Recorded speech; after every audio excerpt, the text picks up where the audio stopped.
من يهده الله فلا مضل له ومن يضلل فلا هادي له. أشهد أن لا إله إلا الله وحده لا شريك له وأشهد أن محمدا عبده ورسوله صلى الله عليه وعلى آله وسلم. قال الله تعالى في كتابه الكريم: يا أيها الذين آمنوا اتقوا الله حق تقاته ولا تموتن إلا وأنتم مسلمون. وقال جل في علا: يا أيها الناس اتقوا ربكم الذي خلقكم من نفس واحدة وخلق منها زوجها وبث منهما رجالا كثيرا ونساء واتقوا الله الذي تساءلون به والأرحام إن الله كان عليكم رقيبا. وقال سبحانه وتعالى: يا أيها الذين آمنوا اتقوا الله وقولوا قولا سديدا يصلح لكم أعمالكم ويغفر لكم ذنوبكم ومن يطع الله ورسوله فقد فاز فوزا عظيما. فإن أصدق الحديث كلام الله وخير الهدى هدى محمد صلى الله عليه وعلى آله وسلم وشر الأمور محدثاتها فإن كل محدثات بدعة وكل بدعة ضلالة وكل ضلالة في النار. أيها الناس أخواتي الكرام، barakallahu fikum. Insyaallah pada kesempatan malam hari ini kita akan melanjutkan kembali kajian kita dari Kitab Tauhid yang disusun oleh Syekh Muhammad ibn Abdul Wahhab At-Tamimi An-Najdi.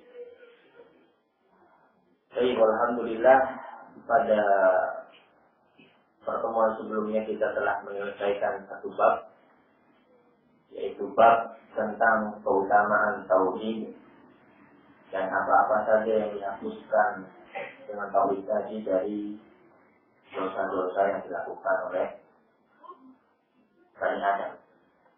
Jadi, insyaallah pada kesempatan kali ini kita akan masuk dalam bab yang baru.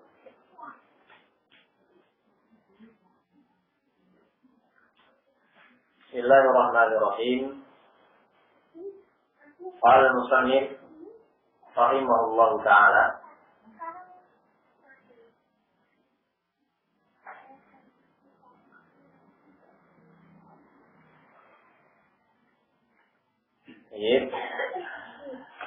Babu man haqqaqa tauhida dakhala al-jannata bighairi hisabin.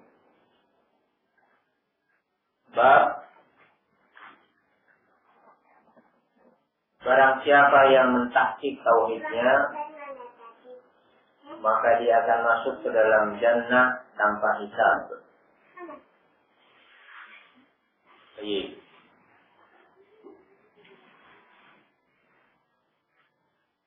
Dalam bab ini ada beberapa hal yang perlu kita bahas terkait dengan lafaz tahqiq tauhid.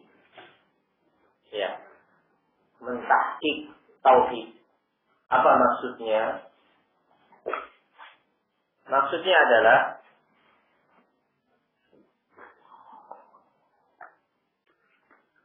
tasfiyatuhu wa takhlisuhu min syawa'ib asy-syirk wal bid'ah wal israri 'ala dzunub.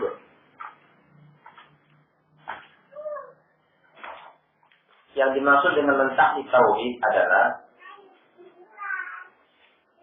yaitu memurnikan tauhid dari kotoran-kotoran kesyirikan, kebid'ahan, dan terus-menerus terjatuh dalam perbuatan dosa. itu makna tahqiq at-tauhid. Sehingga seorang akan dikatakan telah mentahqiq tauhidnya kalau tauhidnya tadi benar-benar murni, ya, bersih dari yang namanya syirik, bid'ah, kemudian apa? Terus menerus jatuh dalam perbuatan dosa. Emang ya? Barakallahu fikum. Maka orang yang berhasil memurnikan tauhidnya dari 3 unsur yang jelas tadi, maka dia akan mendapatkan keutamaan masuk ke dalam jannah tanpa hisab. Iya, dia akan masuk ke dalam jannah tanpa hisab. Alatul, bahasanya orang Yaman. Baik. Barakallahu fikum. Di sini mungkin belum tergambar bagi kita bagaimana keutamaan ini kalau kita belum pernah merasakan barakallahu fikum yang namanya kesulitan dan kesusahan ngantri. Ya. Mungkin yang pernah ikut daurah syekh bisa merasakannya. Ya. Di mana manusia sangat banyak berjubel-jubel dalam satu tempat, antum akan merasakan ketika ingin buang air. Ya, karena isi kamar mandi yang tersedia terdapat, antriannya sangat panjang. Itu antum akan merasakan masak, akan merasakan kesulitan. Barakallah. Itu hanya miniaturnya saja, gambaran kecil dari apa yang akan terjadi nanti di hari kiamat. Nah, bayangkan ketika hari kiamat nanti, semua makhluk Allah kumpulkan dalam satu tempat yang disebut dengan padang mahsyar. Ya, mauti. Barakallahu fikum.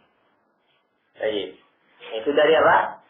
Dari zaman Nabi Adam sampai hari kiamat. Ya, semuanya kumpul jadi satu. Dalam keadaan apa? Tidak mengenakan pakaian. Tidak ada sehelai pun busana yang menempel di tubuh kita. Ini sudah masyarakat. Ya kan? Ada angin ya kena langsung dengan kulit kita. Ada panas ya kita kena langsung.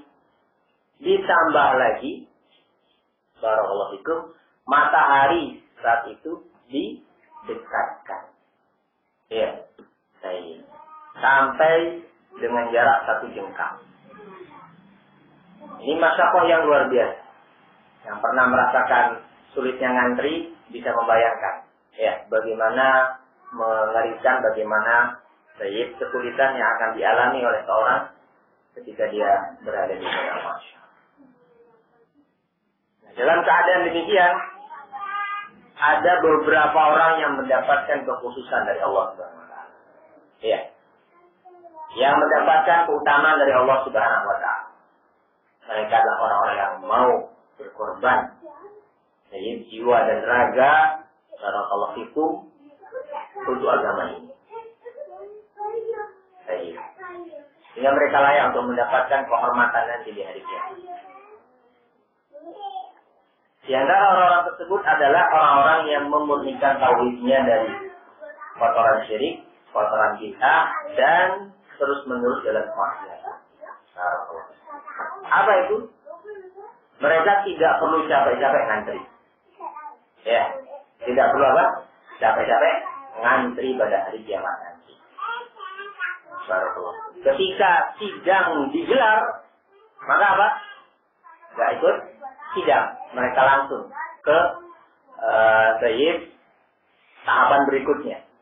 Ya, alatul. Mereka langsung masuk ke dalam jannah. Barakallahu fikum. Enggak melewati tahapan yang harus dilewati orang-orang yang lain. Barakallahu fikum. Ini keutamaan yang sangat luar biasa. Ya. bagi orang-orang yang berhasil memurnikan tauhidnya dari kesyirikan, kebid'ahan dan terus-menerus dalam kemaksiatan. Barakallahu fikum. Baik. Bab ini sebenarnya ya masih masuk dalam bab sebelumnya. Ya. Bab sebelumnya kan menyebutkan tentang keutamaan kalimat tauhid. Baik. Masuk di dalamnya bab ini. Tapi kenapa beliau mendirikannya jadi sebuah bab? Barakallahu fikum. Dikarenakan ada sesuatu yang perlu ditekankan dalam bab ini. Ya. Ada sesuatu yang lebih spesial dalam bab ini. Kalau bab sebelumnya, barakallahu fikum, itu keutamaan kalimat tauhid, ya, untuk bisa dibilang level menengah, gitu ya. Level menengah. Ya, untuk orang-orang yang dia mengucapkan kalimat tauhid, ya, dia juga masih terjatuh dalam perbuatan dosa, atau juga masih jatuh dalam syirik kecil, atau juga terjatuh dalam yang namanya kebid'ahan. Tapi dia masih memiliki kalimat tauhid. Maka orang yang demikian, ya, masih dapatlah keutamaan kalimat tauhid, tapi apa? Enggak sempurna. Kalau itu untuk keutamaan kalimat tauhid level menengah. Adapun yang sekarang, ini untuk keutamaan kalimat tauhid level tertinggi. Ya. Baik. Yaitu untuk orang-orang yang memang benar-benar mampu memurnikan tauhidnya dari 3 hal tadi. Dan ini bukan perkara yang gampang. Makanya, untuk seseorang itu bisa murni tauhidnya dari kesyirikan, waalaikumsalam, ini bukan perkara yang gampang. Ya. Nanti kalau kita membaca kitab ini lebih dalam, lebih jauh ke depan, barakallahu fikum, kita akan mendapati pada sebagian, ya, poin-poin atau corak-corak kesyirikan itu kita terjatuh di dalamnya tanpa terasa. Dalam keadaan kita mengaku sebagai apa? Ahlus sunnah yang dikenal sebagai muwahhidin. Karena kebodohan kita nggak terasa sebenarnya kita terjatuh dalam perkara ini. Nanti akan kita bahas di mana umat manusia tidak bisa lolos darinya. Nah, yang paling gampang apa? Ar-riya. Ya, ar-riya. Mengamalkan sebuah amalan ketaatan untuk mendapatkan apa? Pujian, sanjungan orang lain. Barakallahu. Ini sangat-sangat sulit untuk bisa lepas dari yang satu ini. Barakallahu. Sampai-sampai imam setelah Imam Sufyan Ats-Tsauri mengatakan ma'alajtu syai'an alayya sayyid min niyyah. Ya, tidak ada sesuatu yang paling sulit, yang paling susah untuk aku kendalikan, untuk aku arahkan, melainkan niat. Itu setelah Imam Sufyan Ats-Tsauri mengaku, ya, paling sulit mengendalikan hati itu biar ikhlas. Ada saja betikan-betikan syaitan yang membuat kita itu ketika beramal tidak ikhlas. Ini yang pertama. Ya kan? Kita harus berjuang melawan ini. Yang kedua, dari kebid'ahan. Iya. Jadi, tauhid kita harus selamat dari kebid'ahan. Yang ketiga, sayyid terus menerus dalam yang namanya perbuatan dosa. Barakallah. Sehingga dari tarif di sini, pada ucapan beliau al-israr ala dzunub, barakallahu fikum, ini untuk menghilangkan iskal. Mungkin kita akan bertanya, ya, seorang itu dikatakan dia memurnikan tauhidnya apabila selamat dari syirik, bid'ah, dan terus-menerus dan perbuatan dosa. Hal ini menunjukkan bukan berarti orang tersebut tidak pernah berdosa sama sekali. Tidak ada. Ya. Tidak ada satupun dari Bani Adam yang tidak punya dosa. Barakallahu fikum. Tidak ada. Karena Allah sendiri mengatakan dalam hadis qudsi, Allah menyatakan, ya ibadi, innakum tuhti'una bil laili wan nahar wahai hamba-hambaku, kalian itu selalu melakukan kesalahan, selalu melakukan dosa. Malam dan siang hari, pasti ada dosanya. Barakallahu fikum. Baik, sehingga nggak ada yang mungkin selamat dari perbuatan dosa. Sehingga maksudnya di dalam bab ini bukan berarti orang yang mencakup tauhidnya itu nggak pernah dosa, bukan. Tetapi yang dimaksudkan adalah seorang yang mencakup tauhidnya, apabila dia terjatuh dalam perbuatan dosa, maka dia segera bertaubat. Ya, segera untuk rujuk. Tidak terus-menerus menikmati dosa tersebut. Barakallahu. Maka tidak mengotori tauhidnya. Ya. Kalau seorang hamba tadi jatuh dalam perbuatan dosa, kemudian dia taubat dan meninggalkan dosa tersebut, maka tauhidnya masih tetap terjaga dan murni. Tapi kalau dia ketika melakukan perbuatan dosa, keenakan dan terus-menerus tidak mau meninggalkannya, maka itu akan mengotori tauhidnya. Ya. Kualitas tauhidnya akan berkurang. Dari level tertinggi turun jadi level menengah. Kalau semakin dia meremehkan yang namanya dosa, maka dia akan terjatuh dalam namanya bid'ah. Kalau dia pun meremehkan yang namanya bid'ah, maka dia akan jatuh dalam namanya syirik. Sehingga apa? Dengan sikap meremehkan, kualitas tauhidnya akan semakin lama semakin berkurang. Dari level tertinggi, kemudian menengah, sampai level terbawah, dan mungkin sampailah tidak terjaga sama sekali tauhidnya. Barakallahu. Baik. Itu terkait dengan bab kita kali ini.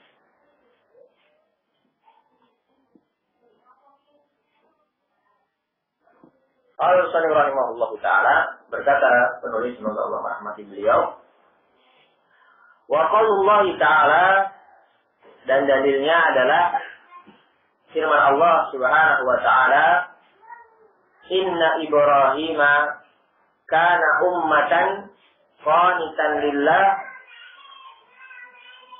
hanifan wa lam yakun minal musyrikin.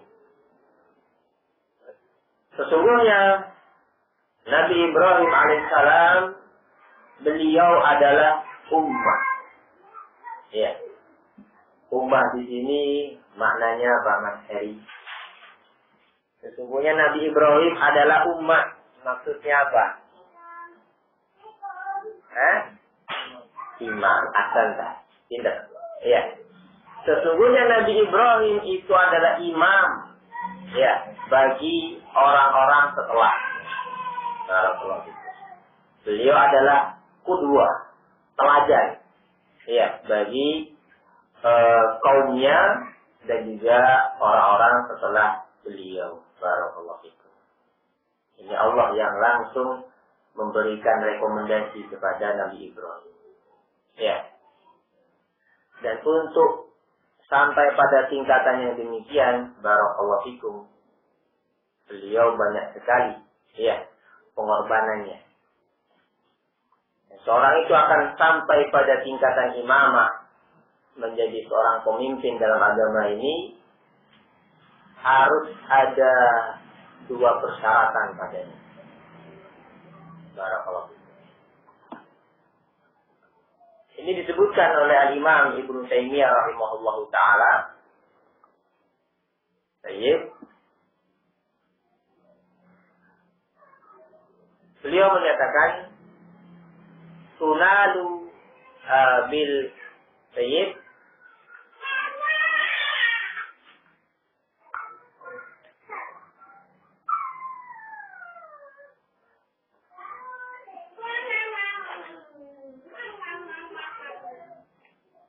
tunalu imamata fid din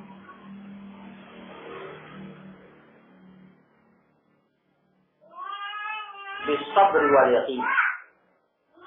Tunalu imamata fid din bisabri wal yaqin. Seorang itu bisa menjadi pemimpin dalam agama ini bisa dicapai dengan dua hal. Yang pertama, dengan kesabaran. Yang kedua, dengan keyakinan. Ya. Baik. Ini berdasarkan firman Allah Subhanahu wa taala, "Wa ja'alna minhum a'immatan yahduna bi amrina lamma sabaru wa kanu bi ayatina yuqinun." Atau muqinun. Baik. Dan kami jadikan sebagian umat manusia ini pemimpin-pemimpin. Ya. Imam yang memberikan petunjuk, yang membimbing umat manusia kepada jalan yang benar. Bagaimana caranya? Baik. Yahduna bi amrina lamma sabaru. Tatkala mereka mau bersabar. Baik. Wa kanu bi ayatina yuqinun. Dan mereka yakin dengan ayat-ayat yang kami turunkan. Sehingga dengan dua hal ini seorang itu akan bisa menjadi imam, ya, pemimpin dalam agama ini. Dan itu dimiliki oleh Nabi Ibrahim alaihissalam. Ya, baik. Kesabaran dan keyakinan terhadap kebenaran Allah Subhanahu wa taala dan apa yang diturunkan oleh Allah Subhanahu wa taala.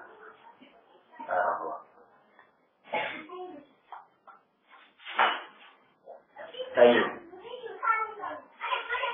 Di antara bentuk kesabaran beliau, kita bisa sedikit mengetahui bagaimana kisah beliau, ya, memulai dakwahnya, ya, dalam keadaan di kampung beliau atau di negeri beliau, baik, yang memiliki agama Islam itu hanyalah beliau dan istrinya. Baik. Atau sebelum beliau menikah hanya beliau sendiri. Ya, hanya beliau sendiri yang memiliki agama Islam. Yang lainnya adalah penyembah bintang, penyembah berhala. Termasuk di dalamnya adalah ayah beliau sendiri. Barakallah. Namun dengan hal tersebut tidaklah membuat nyali beliau ciut, ya, atau mundur. Barakallahu fikum, melihat perbedaan yang sangat mencolok antara beliau dan kaumnya. Tapi hal itu justru semakin membuat nyali beliau semakin besar.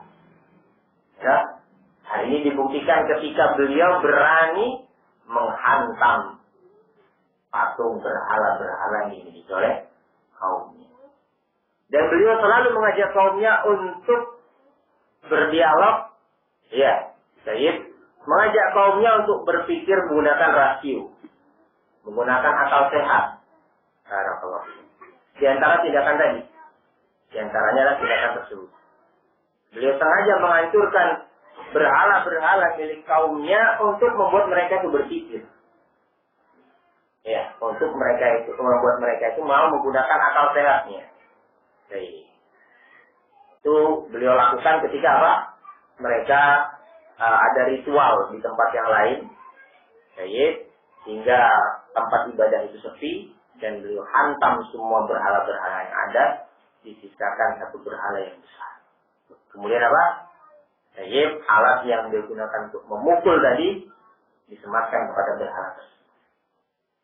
Itu ada maksudnya. Ketika mereka pulang dan terkejut melihat kejadian tersebut, langsung, ya, yang dicurigai cuma satu orang, karena itu sendiri yang paling aneh, ya, yang nggak sama dengan masyarakat. Mesti orang satu ini yang nggak beres. Orang yang namanya Ibrahim yang dari kemarin-kemarin itu selalu mencela Tuhan kita, selalu nggak senang dengan perbuatan kita. Panggil orang, kemudian dipanggil, barakallahu fikum, Nabi Ibrahim nggak ciut, ya, nggak mentalnya turun. Tapi ini beliau jadikan sebagai momen yang tepat untuk membuat mereka itu berpikir. Ada apa, Pak? Kamu ya yang menghancurkan berhala-berhala kamu. Loh, kok tanya sama saya, Pak? Sayyid, coba tanya sama itu yang paling besar. Iya. Bukan saya yang menghancurkan. Tanya itu sama yang paling besar. berhala yang paling besar. Kalau memang dia bisa berbicara. Semuanya saya saling memandang, saya lihat. Gimana? Gak bisa menjawab. Barakallahu fikum. Akhirnya mereka mengaku sendiri. Bagaimana kamu bisa bertanya kepada mereka? Wah, Ibrahim. Kamu kan tahu ini patung, gak bisa bicara. Langsung ditemes sama Nabi Ibrahim. Wah, ini umpan lambung ini. Langsung. Ya. Lu sudah tahu sesuatu yang gak bisa memudaratkan. Tidak bisa memberikan manfaat. Gak bisa bicara. Masa mau jadikan Tuhan? Masa mau disembah? Ya, celaka kalian. Barakallahu fikum. Itu sudah masuk. Ternyata sudah menghujam di dalam hati mereka. Ya, yang namanya kesombongan tetap kesombongan. Jadi walaupun secara argumen Nabi Ibrahim sangat kuat dan kokoh, tidak bisa mereka bantah. Jadi, tapi ya kecokakan itu tetap ada pada mereka. Akhirnya mereka menggunakan apa? Cara sisi. Dan ini yang biasa digunakan oleh al-batil sampai saat ini. Ketika mereka tidak mau adu argumentasi, kalah secara argumentasi, secara ilmiah dalam dialog, mereka pakai sisi. Akhirnya apa? Ya, Nabi Ibrahim ditangkap. Ya, kemudian hendak dieksekusi mati. Barakallahu fikum. Dan itu beliau barakallahu fikum tetap ya, keimanannya semakin bertambah dan nyalinya tidak ciut.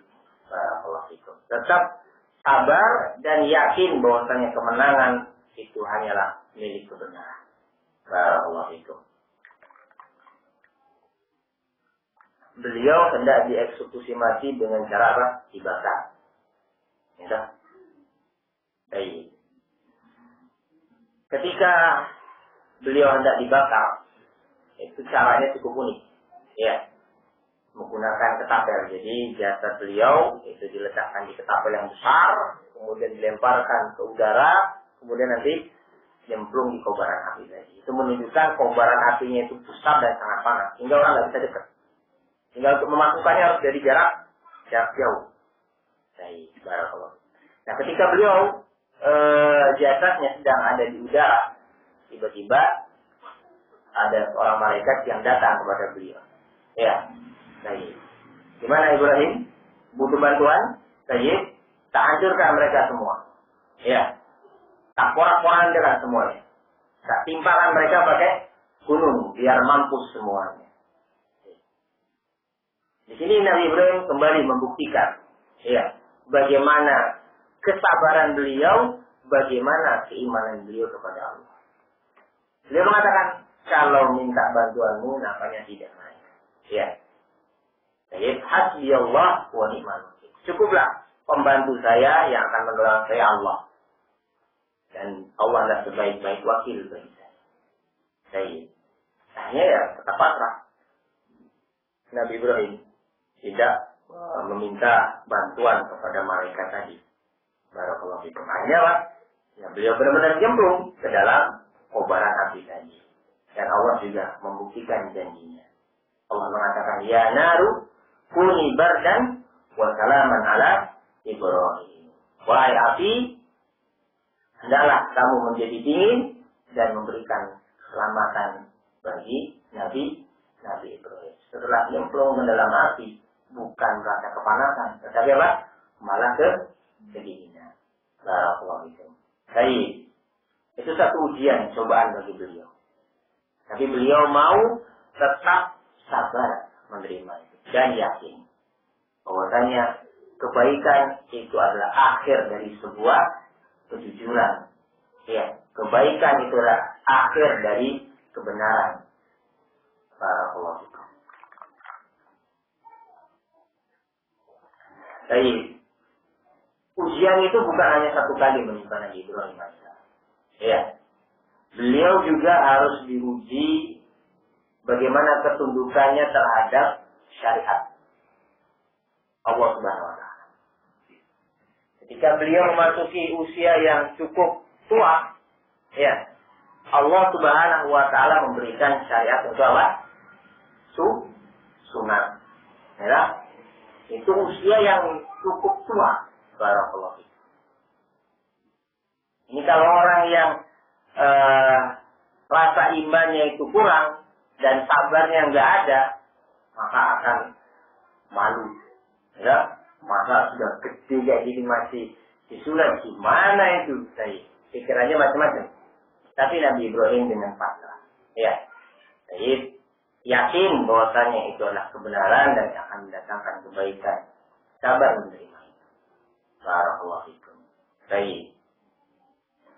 Kemudian datang lagi cobaan dari Allah Subhanahu wa taala pada Nabi Ibrahim. Jadi ketika beliau mendapat anugerah dari Allah berupa apa? Seorang putra. Ya. Dari istrinya yang bernama Hajar. Barakallahu fikum. Siapa itu? Nabi Ismail. Barakallahu. Ketika melihat istri pertamanya Sarah itu cemburu berat, ya, dengan kehadiran Hajar di tengah-tengah keluarga mereka. Barakallahu fikum. Maka Allah Subhanahu wa taala dengan hikmahnya sangat luar biasa ingin kembali menguji kualitas iman Nabi Ibrahim alaihissalam. Jadi Allah menyatakan Ibrahim, anak dan istrimu tolong kamu pindahkan ke tempat yang lain.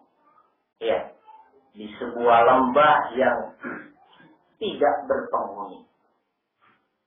Barakallahu fikum. Baik, kira-kira bagaimana kalau keadaan atau situasi yang demikian dihadapkan kepada kita, ya Pak?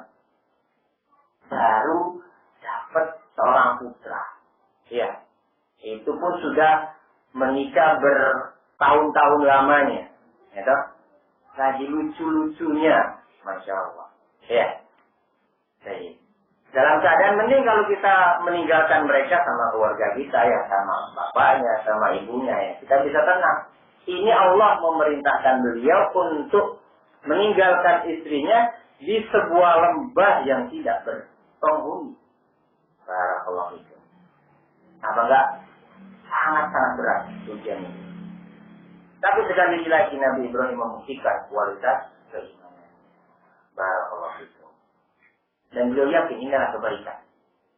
Jadi, akhirnya beliau meninggalkan sang istri tadi di lembah tersebut. Dan sikap yang luar biasa juga ditunjukkan oleh sang istri. Ya. Ketika Nabi Ibrahim hendak meninggalkan, sang istri bertanya, "Ya Ibrahim, wahai suamiku, kamu melakukan tindakan demikian secara pribadi, menurut idemu, atau ini wahyu dari Allah?" Maka Nabi Ibrahim menyatakan, ini wahyu dari Allah. Ya sudah, kata istrinya. Kalau begitu, insya Allah kami tidak akan disia-siakan. Insya Allah Allah Subhanahu wa taala akan menolong kami. Ya sudah, ya. Dengan berat hati, dengan mungkin air mata bercucuran, Nabi Ibrahim meninggalkan istri dan putranya yang baru saja lahir di sebuah tempat yang tidak berpenghuni. Barakallahu fikum. Dari tindakan ini banyak ibrah yang bisa kita ambil. Disebutkan ulama terkait dengan kehidupan rumah tangga Nabi Ibrahim alaihissalam. Ya. Yang pertama, dengan mengungsikan Hajar dan putranya jauh dari Sarah, barakallahu fikum, itu akan membuat rasa cemburu yang ada pada Sarah akan pudar, ya, akan menyusut, barakallahu fikum. Amarahnya menyusut. Terlebih lagi ketika Sarah mengetahui bahwasannya Hajar dan putranya harus ditinggalkan di sebuah tempat yang tidak berpenghuni. Yang namanya seorang wanita tentunya memiliki hati yang lembut, ya, yang tadinya benci dengan Hajar dan putranya, melihat Hajar dan putranya harus menghadapi situasi yang demikian, mau nggak mau Sarah akhirnya mendapatkan rasa iba. Ya, kasihan itu si Hajar sama putra. Barakallahu. Itu diantara hikmah, ya, untuk merubah rasa benci, rasa cemburu yang ada pada Sarah terhadap Hajar dengan cara kita. Akhirnya apa? Berubah rasa benci menjadi rasa cinta. Kemudian menjadi rasa sayang. Barakallahu fikum. Baik. Kemudian dari hikmah yang lainnya ya itu tadi, dari tinggalnya Nabi Ismail dan ibunya di sana, itu merupakan salah satu awal dari peradaban yang akan timbul di daerah tersebut. Ya, akan terbentuknya yang namanya Ka'bah dan seterusnya. Barakallahu fikum. Baik. Ini ujian yang cukup berat. Setelah kemudian barakallahu fikum, ya, putranya yang sudah besar, cukup dewasa, Sayyid, kembali lagi Allah Subhanahu wa taala menguji beliau. Apa itu? Disuruh menyembelih Nabi Ismail. Barakallahu fikum. Terus dan terus Nabi Ibrahim mendapatkan ujian yang bertubi-tubi dari Allah Subhanahu wa taala. Beliau hanya punya dua resep yang kita sebutkan tadi.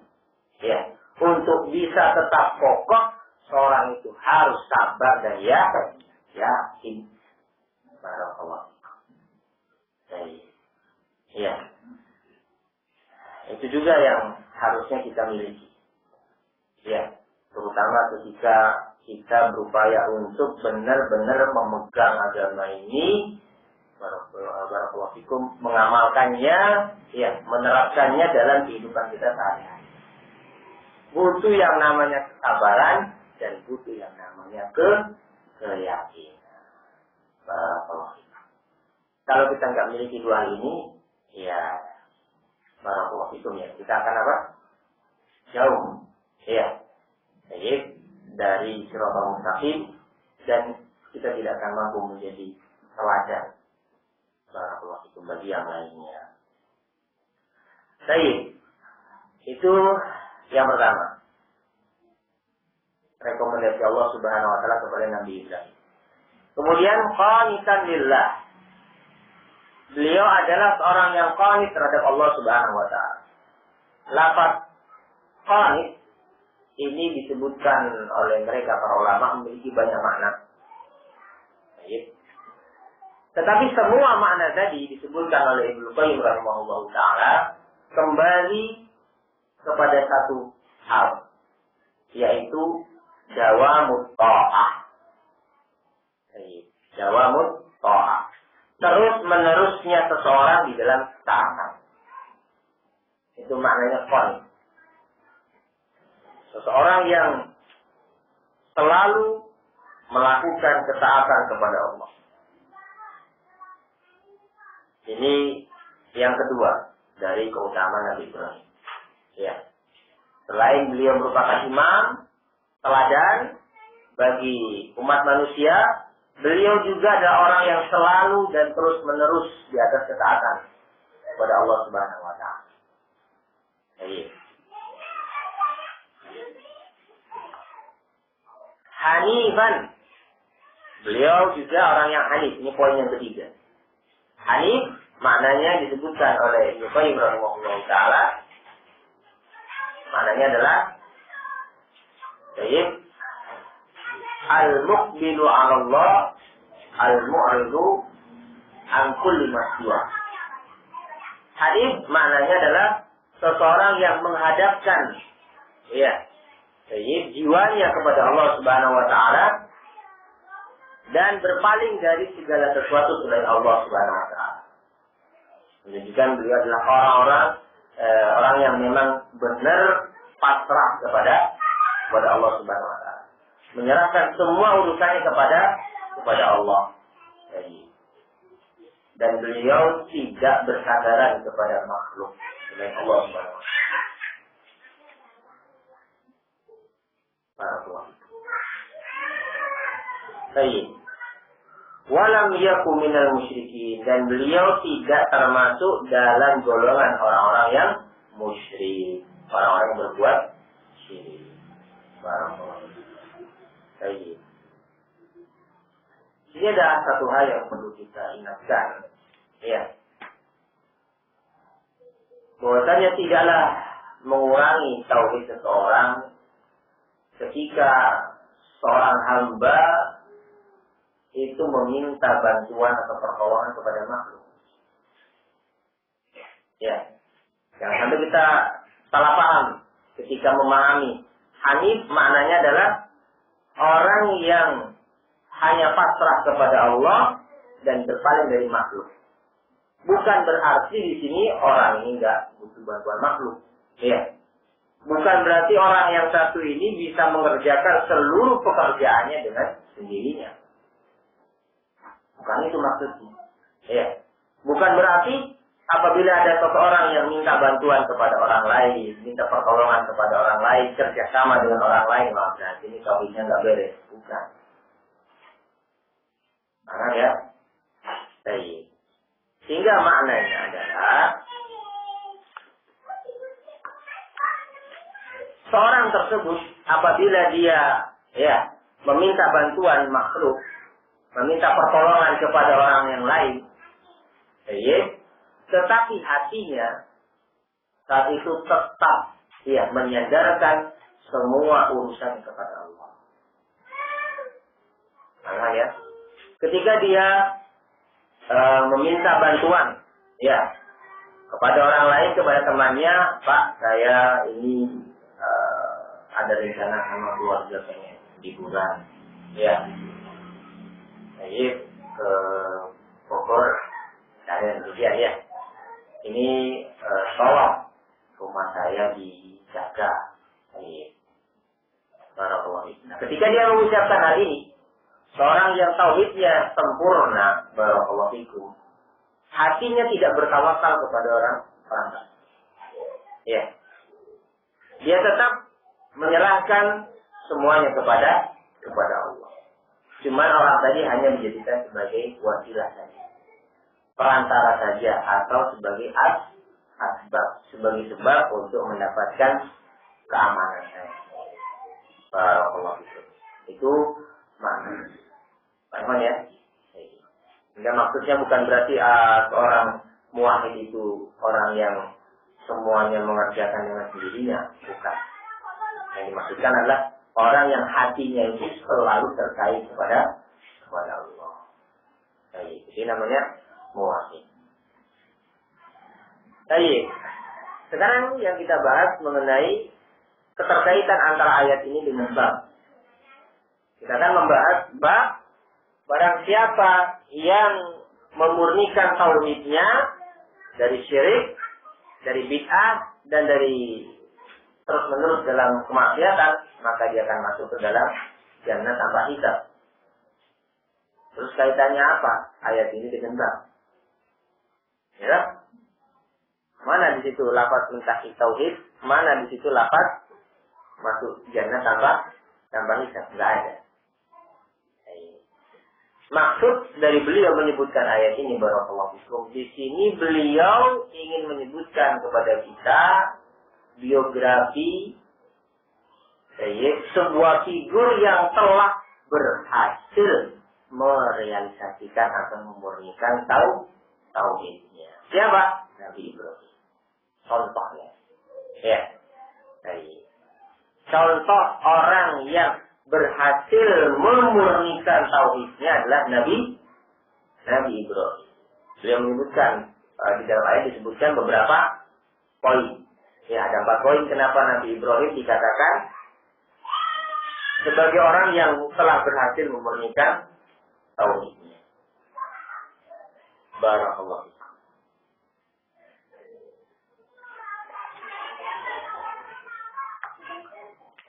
Baik. Kemudian Syekh Al-Utsaimin rahimahullah ta'ala, beliau menyatakan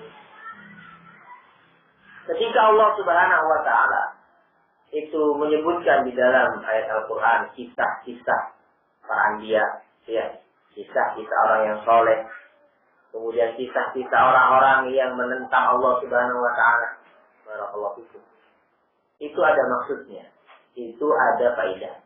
Ada dua hal kata beliau yang diinginkan dari kisah-kisah tersebut. Yang pertama,